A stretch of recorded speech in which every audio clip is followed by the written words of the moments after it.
Let's go, champ. It's the champ, Shannon the Cannon Briggs, and you're watching True School Sports. Let's go, champ.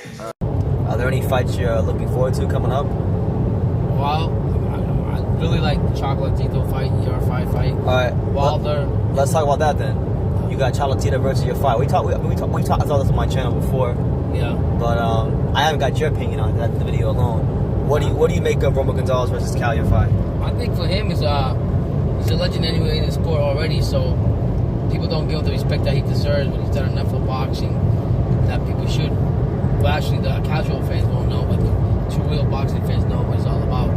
And for him to win this, probably go in the limelight, would be the best thing that I like to see from him. Be a world champion again. Yeah, and I do like from just seeing when you talk to Yafai, he seems like a real class act too, real humble guy. Oh, one of the nicest people I've ever met in boxing. He was saying, I mean, that's what he was telling me. There's some fights you get out for, and he's been wanting to have that fight be made, him and Chocolatito. So, what better way for him to even have Chocolatito on his resume, win or lose? You know, as far as you're fighting a legit Hall of Famer who's done a lot for the lightweight. I mean, for him, this is the fight where he can really make his name, because Kal Yafai has been he's one of the longest reigning world champions in boxing, but he hasn't really gotten that exposure, massive acclaim yet, in boxing. So this is his chance to really announce himself to the world. Yeah. By getting a Hall of Famer on his resume, a future by a legend, somebody he looked up to, as well. Stylistically, I think it's an interesting fight because Roman Gonzalez, I mean, as much as I love the guy, this is not going to be 2015 Chocolatito we're going to see. This is not 2016 right. Chocolatito.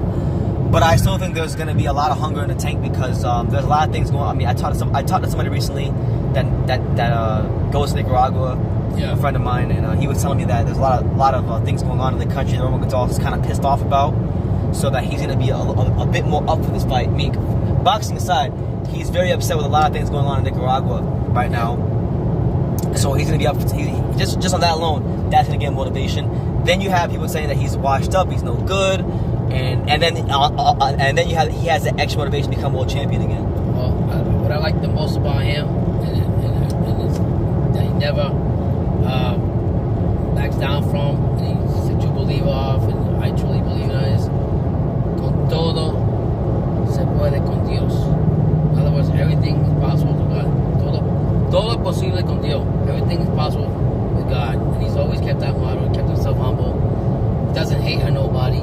If he loses, he's gracious. If he wins, he's gracious. Yeah, so I gotta give a lot of respect to that. And like I said, what better way for him to go? He's got a lot of motivation, but I expect him. I it can go either way, but either way, whoever wins, I give him respect because I really like the way you had an interview with Yafai. Yeah, as far as Kal Yafai, we get into the styles.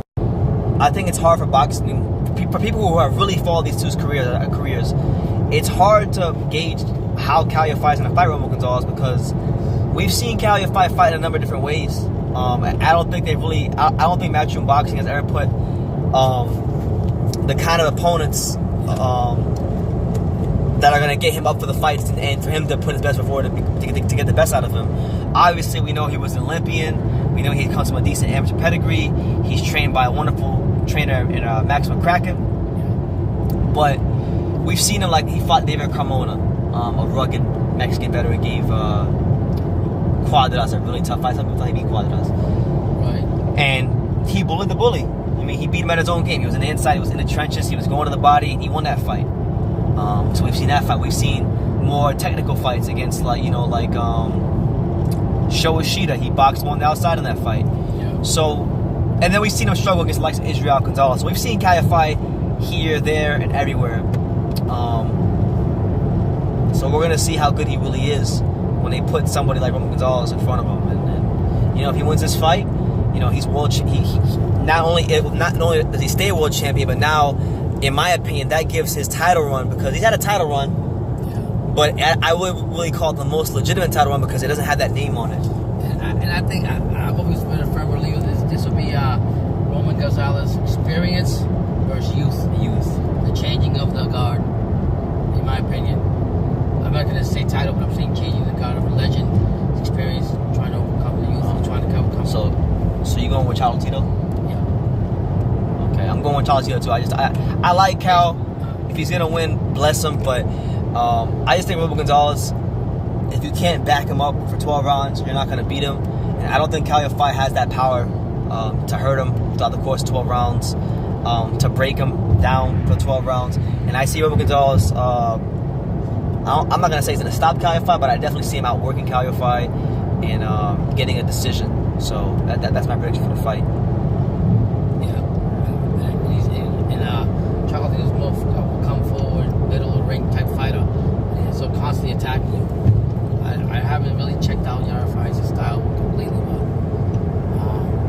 if he's gonna fight this guy, he's better memorize that he's got how many decades? Decade he won how many title fights? He's been through everything. Even the last fight around the side, the first one was a warrior, and so forth and so forth. So that experience is going to play a big part in him winning the fight, Chocolatito. But that's also a challenge for Kal Yafai. Can I overcome all this legend of all the experience he's got? So we're gonna see, man. I'm looking forward to that. That's gonna be at in Dallas, at Frisco, to be specific. Yeah. On the Mikey Garcia, Jesse Vargas undercover. But really, that's the main event. If we're being honest. Yeah. You're right about that. Jesse Garcia, I like both, like Mikey Garcia, but really, when I heard that fight even being made, it didn't really excite me at all. Do you think like any one of those two is going to do any damage in the welterweight division? Like, do you see any of those guys as a threat to the creme de la creme? If Mikey Garcia hasn't done it now, he's not going to do it. Jesse Vargas has been in with quite a few fights. He's been world champion before at welterweight. The worst luck with him is that he's always going to get a draw or something, but it's always like in a close fight. It's never a deciding fighter. Nah, because he doesn't really have that one skill that you could say, okay, well, he does this really good, so that's going to set him apart. Oh, that's a good point. He just does a bunch of things kind of good, and he's improved over the years. Like he's become a better puncher slowly as the years have went on. He's gotten a bit more crafty, but you can't really pick out one skill with Jesse Vargas and say, you know what, he does this great, so that's why he's going to win. Yeah. So that's it. Well, that's it. Well, anyway, we're on our way to Daytona. We just thought we'd talk some boxing with you guys. I'm probably going to chop this up to a couple clips, but stay tuned for all the content on True School Sports. And like I say in every single one of these videos, with the lake in the background, I don't know if you guys see it, the lake. We're on the road. It's your boy BT. And to Daytona. And to Daytona we go. And like I say in every single video, you can love me or you can hate me, but I'm just a kid from DA. So until next time, take care, guys. This is Showtime, Sean Porter. This is Aerosmith Dre. Hey everyone, this is Jesse Vargas. You're watching True School Sports. You're watching True School Sports. All right, and you're watching True School Sports. Stay tuned.